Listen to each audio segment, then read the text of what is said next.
Thank you for coming to this report presentation. I am the author, and to that extent all errors are mine. So I think we can proceed. Now the title is Kenya's Debt Treadmill.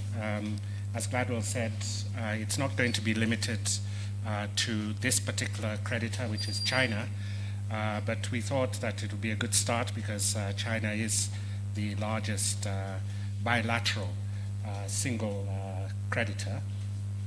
So let's just start with some basic statistics or facts. We owe externally and domestically about 10.5 trillion shillings as of June this year. Almost half of that is external. So 49% is from external lenders. We're talking about 5.4 trillion in the last Controller of Budget report. 51% is from domestic lenders. Now this will go up and down. I think in the next couple of years we're going to see domestic bonds, which have been outstanding for quite a while, coming due. So you might see that we will pay those off. And the foreign debt will rise. But it's basically a 50-50 split. Our public debt is rising year on year. So in the last financial year, Treasury reports that the increase was at 3%. This amounted to about 500 billion shillings. So from the time that William Ruto took over to date, he has had to borrow, and we will see that in the last year alone, he's taken about 36 loans for about 800 billion shillings. A lot of this is borrowing from Peter to pay Paul. But my concern, or our concern, is that public debt is consuming over 40% of all government expenditure. So of all the money that's available,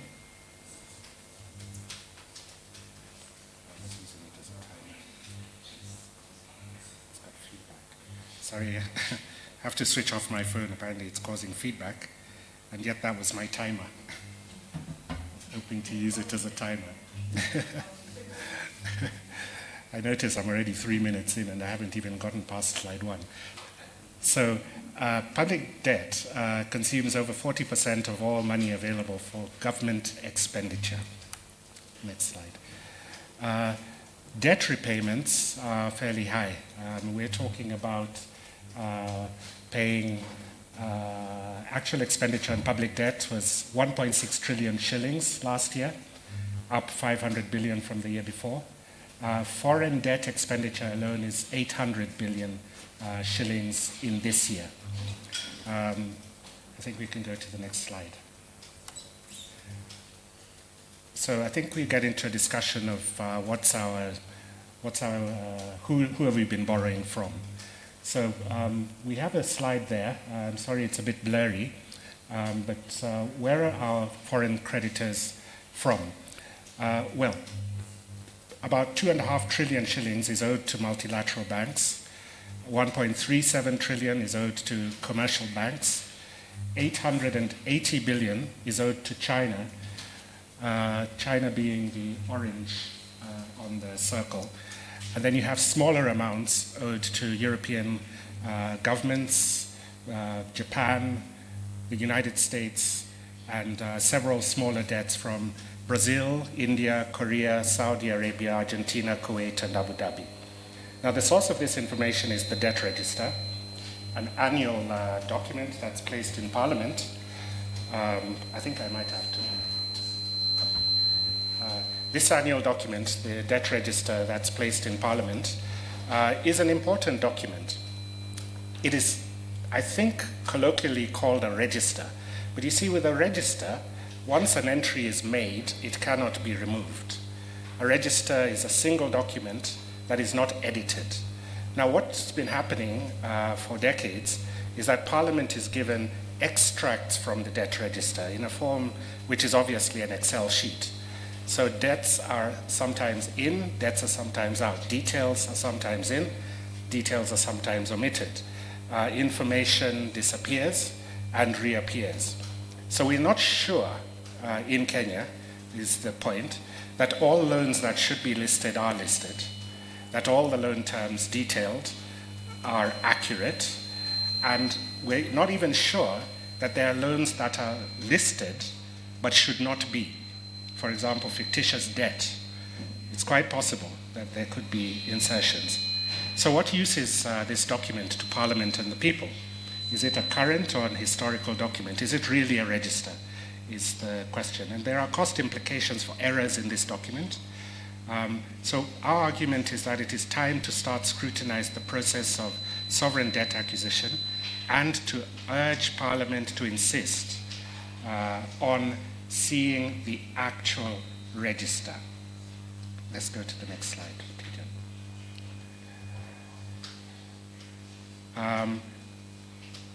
National revenue, all the combined revenue of taxes and even loans form the consolidated fund. That's the income of government.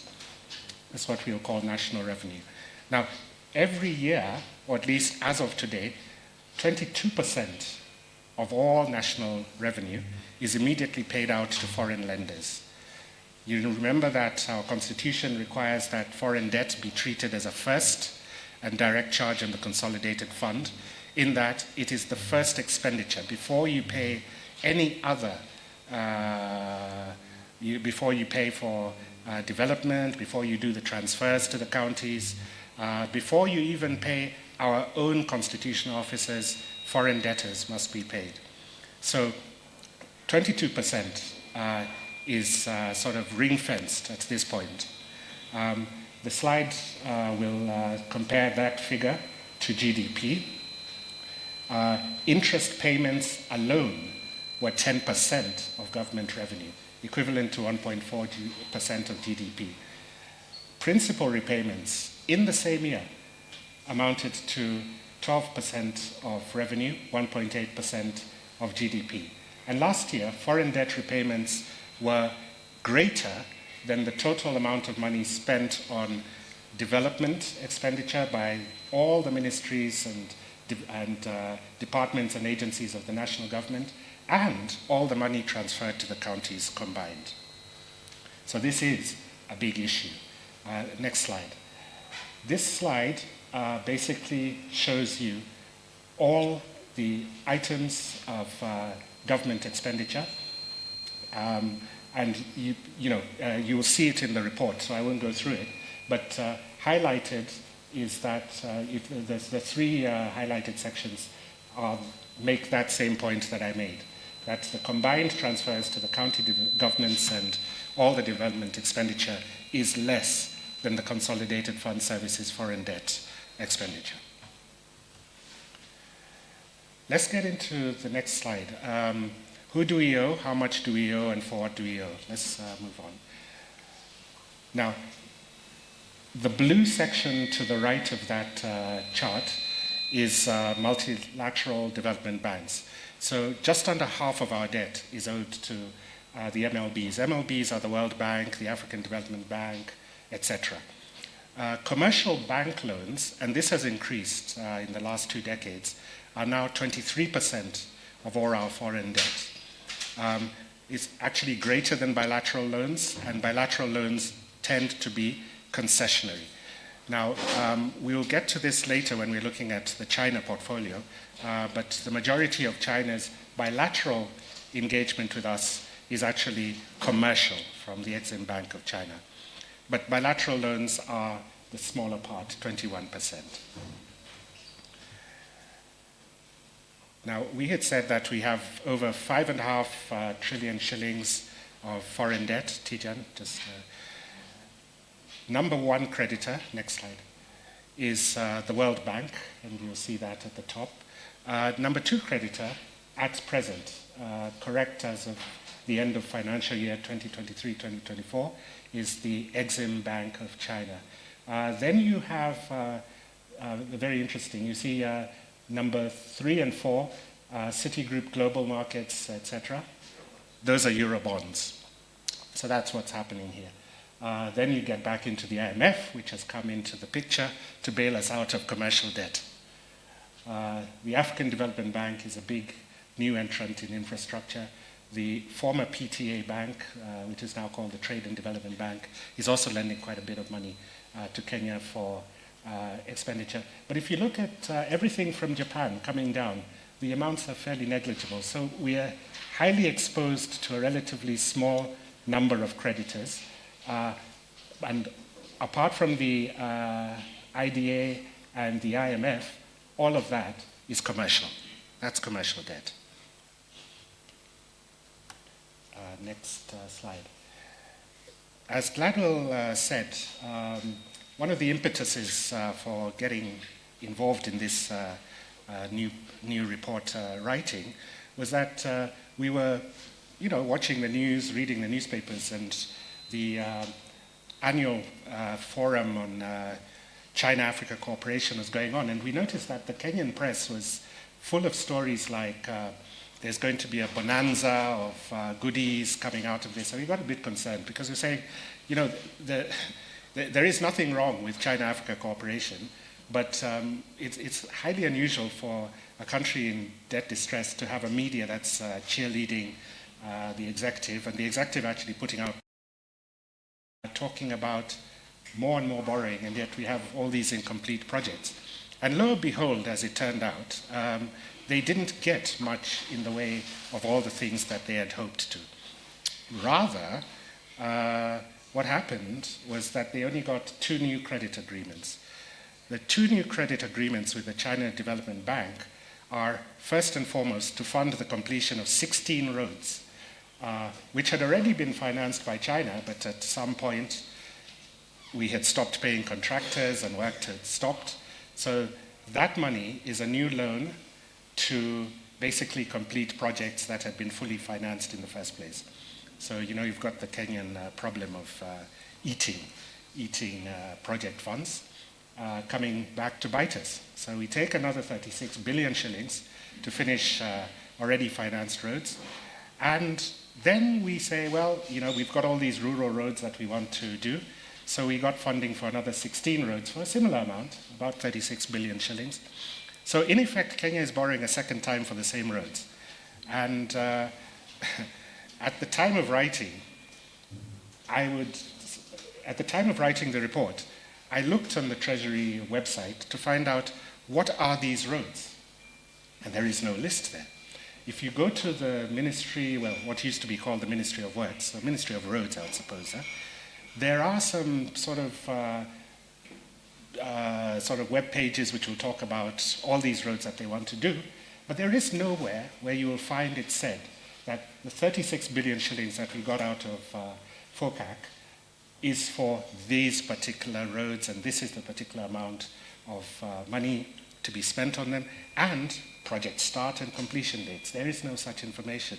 So here we've got a situation where we've got debt taken, signed off, but the public has no real information about what it's for. Tijan, next slide. Now, this is just to show you the scale of the ambition of President Ruto before he had gotten to Beijing. He actually wanted funding for these 4 projects. Now, the Rironi Mao Summit Malaba Dual Carriageway had already been allocated, again without parliamentary discussion and without much debate, to a French firm.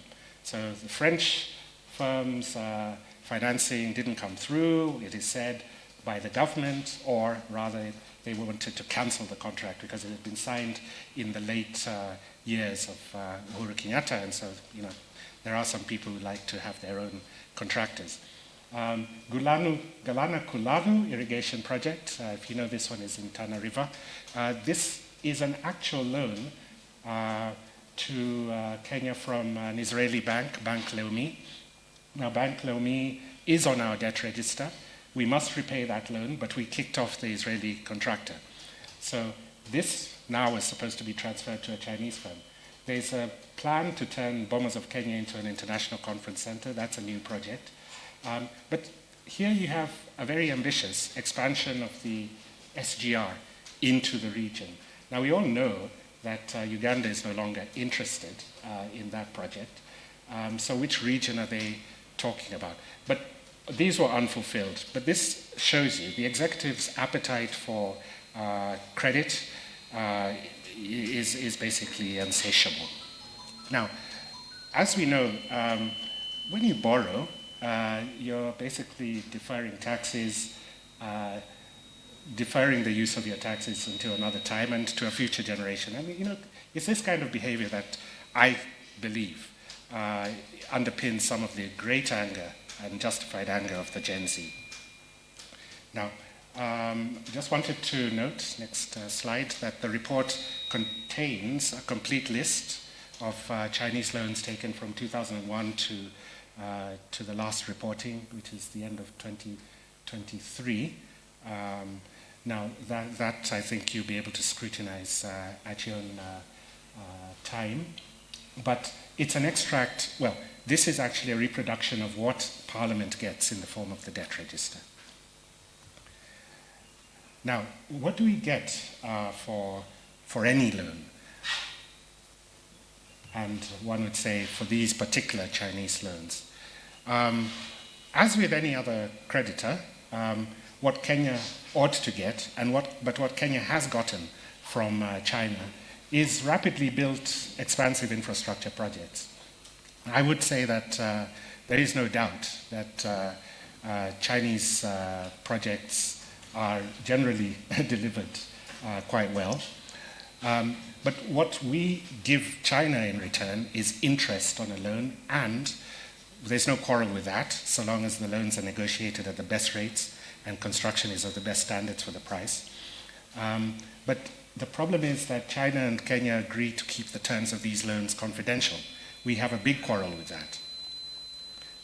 Now, FOCAC, if you read the Beijing Declaration, shows that there are other conditions that are attached to these relationships. We're all very familiar with the World Bank and the IMF and their policy conditionalities. So China too exerts policy conditionalities, mostly in foreign policy.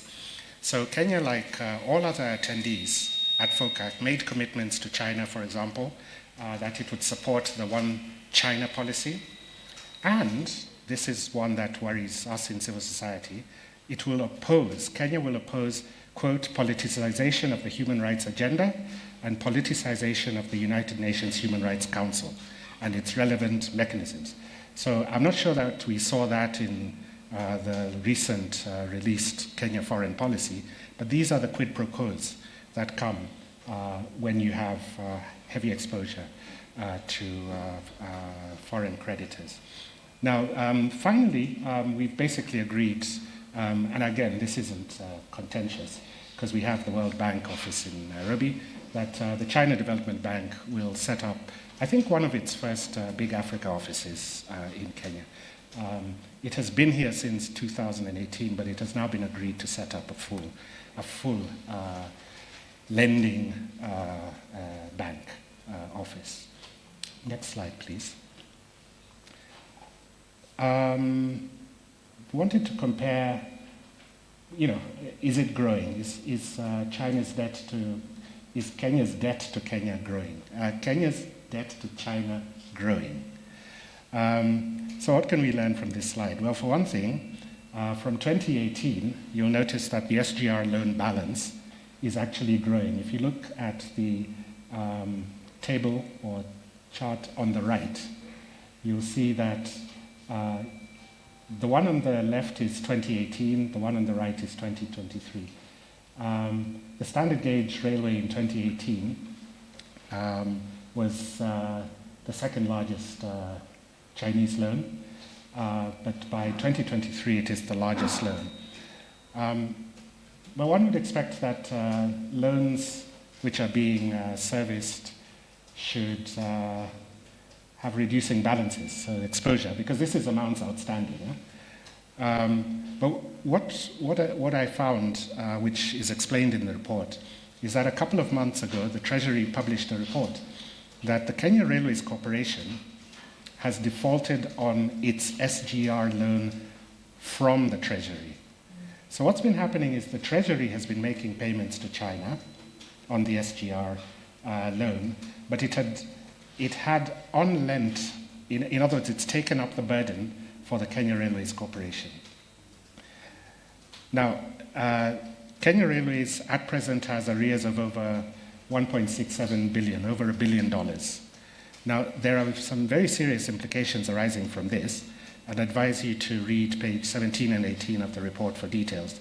But what it concerns is the Kenya Ports Authority and essentially Kilindini Harbour.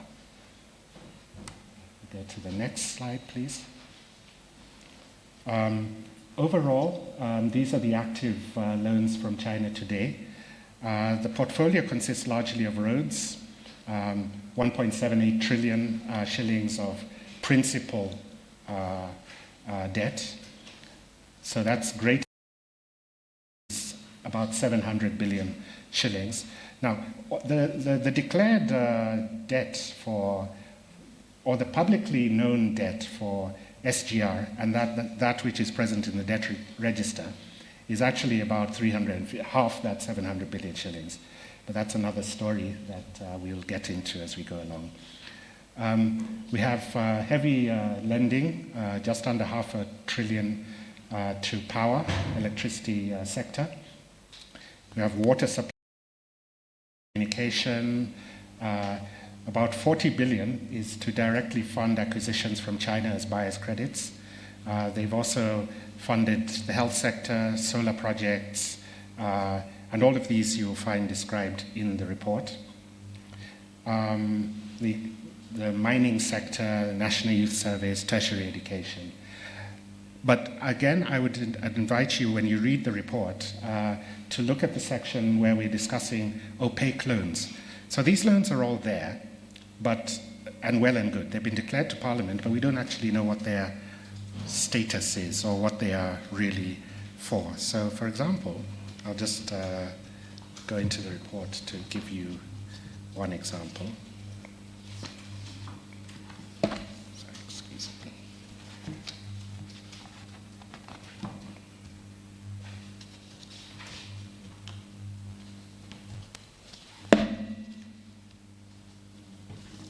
Sorry, I think I should have.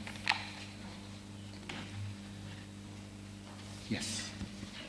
So there are three examples of fairly opaque loans with loan terms not clearly they're not disclosed, and so it's not very clear how the general public who are going to repay these loans will deal with these issues. One is it was a very interesting project. The whole plan was to do a remote sensing geophysical survey of Kenya, particularly to identify mineral resources. And this was to be a four-year loan whose terms are not public, but which was said to be about 5 billion shillings. It was signed with Exim Bank of China in August 2017. Now, open source research reveals that its purpose was to undertake this remote sensing for identification of mineral resources. I understand that the project didn't happen, but the loan remains on our books. In other words, this survey apparently was done by, perhaps I think, the Americans, but we still have a loan on our books. The second strange project to me, actually, we're actually in Kileleshwa, or Lavington, and there's a project for the construction of an underground electric power network. So the cabling, they want to remove the overhead cables and run it underground. This was signed in May 2017, an 8 billion shilling project, no details, except where it is to take place, Kileleshwa, Westlands, Parklands, Ngara, and Riverside. There's a second one for Kilimani, Hurlingham, Gong Road, State House, and Lavington. 2 loans, totaling about almost 200 billion. But has any of you, as you drive around Kileleshwa, actually seen any frenetic activity laying underground cables? Kenya currently cutting down trees that are encroaching on power. That's right. So this is our beef. We can't ask taxpayers to just continue to allow Parliament to remain silent about these inconsistencies, because these documents are in Parliament. But I don't see too many MPs saying, and they also live in these areas. In fact, our former president and the current president both live in the State House area. Surely they should be concerned, but we know what's up. Now, I'm trying to move on quickly because I think I've run out of time. Yes, please. There are three types, next slide, three types of Chinese credit lines. So Exim Bank, China Development Bank, and the government. Exim Bank, you'll see in the report and on that slide, is the longer column. Now, China's earliest loans were issued in the 1980s. They financed, for example, work on the Nyayo and Kasarani sports stadia. But those were like very long-term loans. I think they were 20 to 30 years, and they were free of interest. But those all came from the government of China. Exim Bank becomes a player in Kenya, next slide, when Jubilee takes over.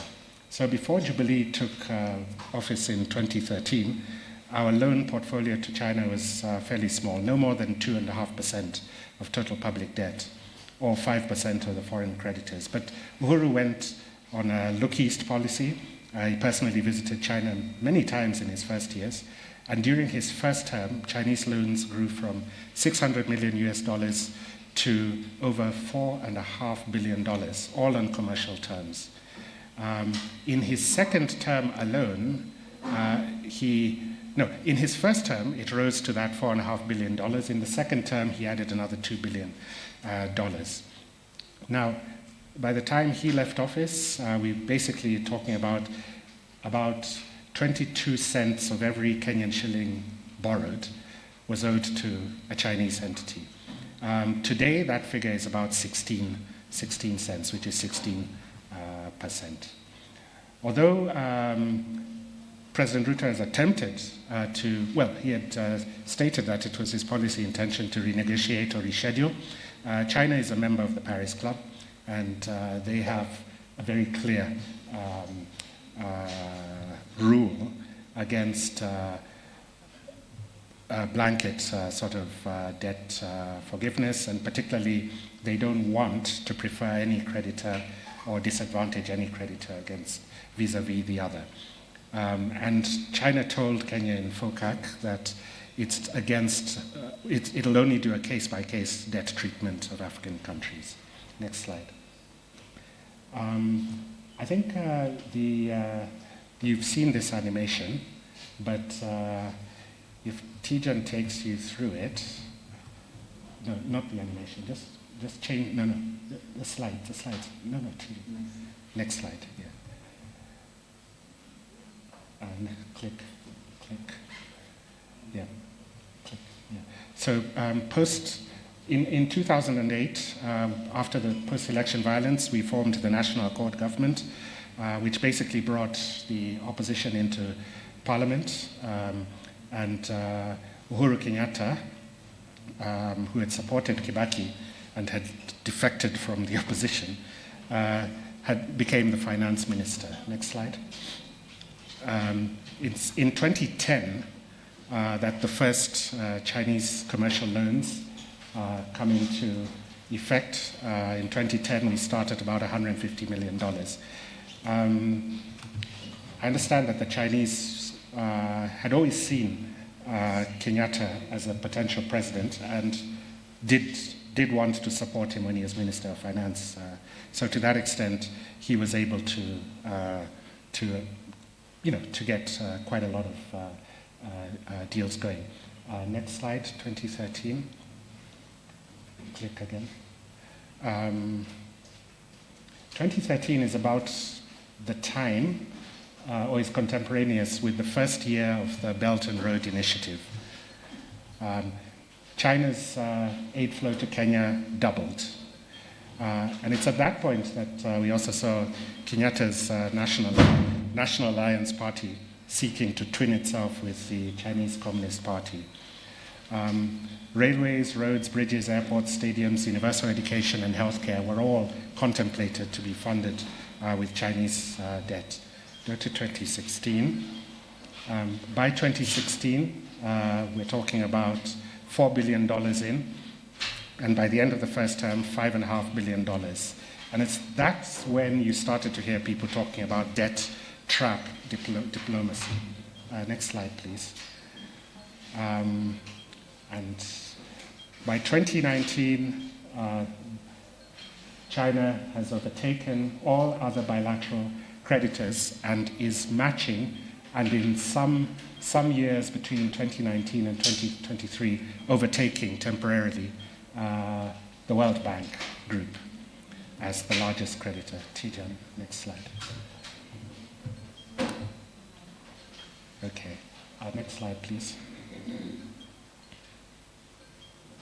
Let's take the case of the SGR, because we want to answer the question of what do we really know about Chinese loans. In September 2022, then Transport Minister Kipchumba Murkomen posted two of the SGR contracts between Kenya and Exim Bank on his Twitter account one Sunday evening. The contracts were worth about $3.2 billion, but they were only for the first phase, Mombasa, Nairobi. And also recall that the SGR does not actually begin in Mombasa. Neither does it actually terminate in Nairobi. It begins in a place called Miritini and terminates in Machakos County, in Syokimau.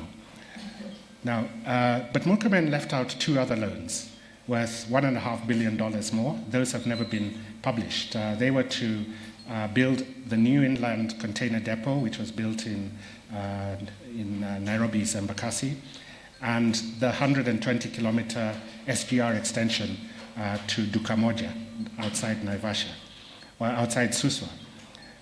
Also left out were the actual construction contracts, which should reveal the actual bill of quantities and costs for the railway line and all its associated infrastructure.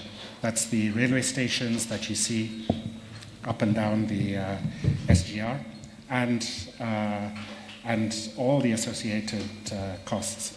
In other words, we have never been told for sure, and we've never seen the contracts for the SGR. Now, the Kenyan government has always maintained that it is bound to keep, as a term of the contract, secrecy and confidentiality. But we argue that there cannot be secrecy or confidentiality from the principals. That's the Kenyan people, the taxpayer. The contracts that were published by Murkomen, when you read them, actually said that this obligation to conceal was to have effect, quote unquote, in perpetuity. I found that fairly strange.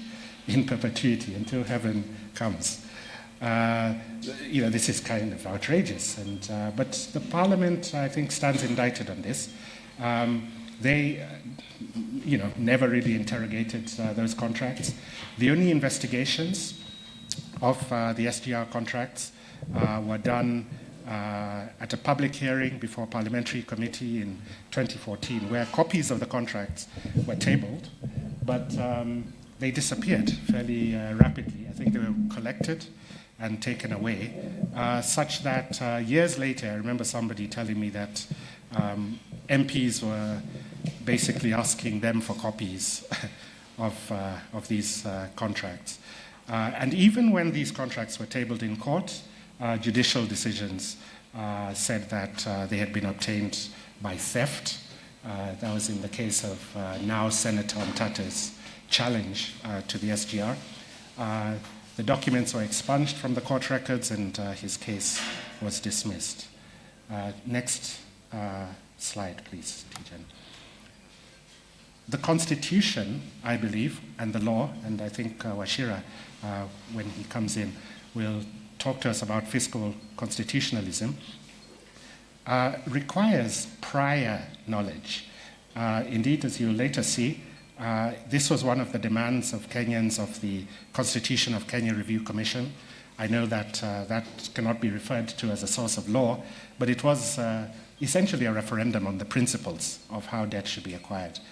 Now, Parliament should know before, and Parliament should only authorize the borrowing of money for projects which are budgeted for, or which are in the already approved budget. So this is the PFMA Act. We'll see later that this has been monkey-wrenched a bit. Next slide. As Gladwell indicated in her opening remarks, there are very many, there's a great panoply of powers that Parliament has. So I would direct you to consider Article 211, which is discussed in the report. But, next slide, please. But critically, Parliament is meant to know the use that the loans are to be made of prospectively. If you just go back one slide, sorry. I had underlined Article 211 2b, the use made or to be made of the proceeds of the loan. So Parliament has the power to request by a resolution for the tabling of all information regarding loans. Have you seen the Budget Committee, the Finance Committee, calling for the documents or some sort of paper or explanation of the latest debts from the IMF or China? No. Next slide, please, Tijan. Next slide, please. Now, that was the people wanted a priori or prior approval of debt, but this very long-winded slide basically argues that there was bureaucratic and political resistance to that idea. And at the end of the day, the borrowing approval of Parliament, now by convention, seems to be limited to approving the revenue estimates, but usually after whatever Treasury gives them, they'll approve the revenue estimates, which incorporate the annual borrowing plan of government, and limited to setting debt ceilings. And we've all seen how many times the debt ceiling has been increased over the last 5 years. But in the meantime, from the time that we promulgated the Constitution, loopholes were inserted in the Public Finance Management Act. Two additional conditions for the handling of foreign loan proceeds were added. The PFMA originally, let's go to the next slide and I'll show you. I don't know if you can read that, if it's possible to enlarge. The PFMA originally replicated the language of the Constitution. And so on the left, the old PFMA regulations. And this was about how or where proceeds of loans raised would be placed. And there are only two places you could put a foreign loan. That's into the consolidated fund or into a statutory fund established by the national government or by Parliament. Now, what they added were two other things. You need to scroll it here. They also allowed, in 2014, the law was amended, and this 2014, by the way, was just in the run-up to the Eurobond, to directly disburse loan proceeds to suppliers in the case of a so-called government-to-government loan, and in the case of commissions and transaction fees. Let's go to the next slide. Now, as all that happened, Parliament remained silent. Now, we think that, just go back one, just so that I can finish. We believe that the 2014 PFMA Act amendments create a loophole for abuse that we have seen in the case of the Eurobond, where the handling of foreign loan proceeds outside Kenya meant that the Auditor General and the Controller of Budget had no sight of the transactions. Similarly, many of the Exim Bank agreements will involve contractors based in China who are getting their payments directly from Exim Bank in China, again, outside the ambit or the purview of the Controller of Budget. This is a complaint that the Auditor General has publicly made, as has the Controller of Budget. Now, the Eurobond,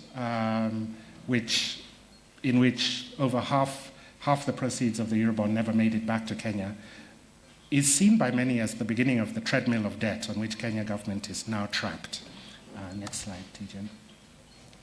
I'm not sure whether I need to go over every detail of the Eurobond, but in essence, the Eurobond was initially intended to be taken as a means of testing Kenya's creditworthiness and to retire a syndicated loan that the Kibaki government had taken of about $600 million.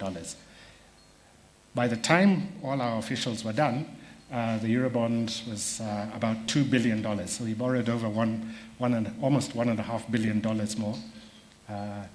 And the problem is that the investors were told that it was to be used for infrastructure modernization, such as JKIA.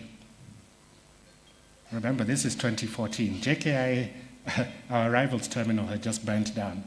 So we go out, we raise money to rebuild the JKIA, and it was for power transmission lines. JKIA, power transmission lines, Adani. 10 years later, we're still flogging the same projects. None of what was proposed happened with the Eurobond funds. Now we are borrowing money from Abu Dhabi. This is part of the borrow from Peter to pay Paul scenario. $1.5 billion, 8.5% interest to pay domestic creditors. Next slide, please. So remember the panic we faced when we had to repay $2 billion for the Eurobond earlier this year? In 2031, Kenyans are going to be asked to pay $3 billion as a lump sum. Yeah? So we're talking about in 7 years, Gen Zs are going to have to come up with $3 billion. Plus, in the interim, because this loan is only for the next 8 years, they're going to have to pay hundreds of millions of dollars. Now, for what projects are these being taken? Well, we're told that it is to repay domestic bondholders. Now, the interesting thing is that the Cabinet Secretary, our current Cabinet Secretary, when he was being vetted, said that during the Declaration of Wealth discussion, he said that a substantial portion of his net worth is comprised of T-bills and bonds. So he's in an invidious position of conflict of interest. Huh? But I'm not sure that he even realizes it. Yeah. So in conclusion, we need to just ask certain questions. With relation to China and with relation to all our foreign creditors, is our national debt properly authorized? Yeah? Are all the pet projects of the executive currently authorized by Parliament through the Appropriations Act and Finance Act? In other words, are they inserted in detail, knowing that the debt register itself should be incorporated into the budget, so that you plan your budget based on your existing obligations before you start to assume new ones? Now, I'm not actually the best financial manager of my own personal affairs, but as a Kenyan, I think that we can demand higher standards of the government. So I think the report, once you get a copy, I hope we'll be able to explain in more detail some of the conclusions that we've been making in some of my presentation. I hope it will be useful to you in advocacy for better use of public funds. And I thank you so very much for listening to me. Thank you.